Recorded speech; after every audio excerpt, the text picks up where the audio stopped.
হাত দিয়ে বলতে পারবেন এই অঞ্চলের জামাত শিবিরের কোন নেতা কর্মী কারো দোকান দখল দিছে, কেউর বাড়ি যে চান্দা উড়াইছে, কেউরে টাকা বাজিয়ে খাইছে, কারো উপরে জুলুম করছে বলতে পারবেন?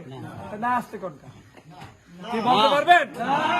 তাহলে যদি তারা গত 16 বছর বাংলাদেশে সবচাইতে বেশি জুলুম শিকার কারা হয়েছে, তাহলে হেই আন্দাজ হেরা উচিত না বেশি আকাম করার, কিন্তু করছে কারা? আর এক গ্রুপ যারা সবচাইতে জুলুমের শিকার, তারা 5 তারিখের পর বললে দিছে বাংলাদেশের কোন মানুষের উপরে আমরা জুলুম করতে চাই না, আমরা শান্তিতে রাখতে চাই।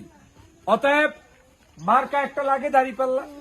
আমি ব্যক্তিগতভাবে বিশ্বাস করি দাঁড়িপাল্লায় ভোট দেওয়ার মানে এই না যে খালি দাঁড়িপাল্লা আলারাই আমার দায়িত্বে সব সুযোগ সুবিধা পাইবে। কি আপনারা চান?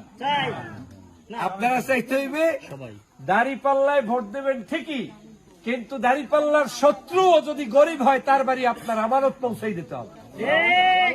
যেই লোকটা আমার বিরুদ্ধে মিছিল দেবে, যেই লোকটা আমারে ভোট দেয় না আমি নিজে জানি, কিন্তু লোকটা গরিব, লোকটা অসহায়, ওই লোকটার বাড়ি সবাই রেখে জামাতের এমপি হই আমার তারে সহযোগিতা করা, এটা আমার ইমানি দায়িত্ব। ওইটা আমি করব, তাদেরকে সহযোগিতা করতে চাই। কারা কারা ওই সহযোগিতা করতে চান না হেরাত তোলেন? আপনারা যারা যারা চান তারা হাত তোলেন, সহযোগিতা করেন। তাহলে ধরেন আমার কাছে 5 কেজি আড়া আছে। এখন আমার ডান পাশে এক ভদ্রলোকের বাড়ি, ওই ভদ্রলোক হিন্দু, বাম পাশে আছে মুসলমান। এখন আমার এই দুইজনই গরিব, আড়া আছে কয় কেজি?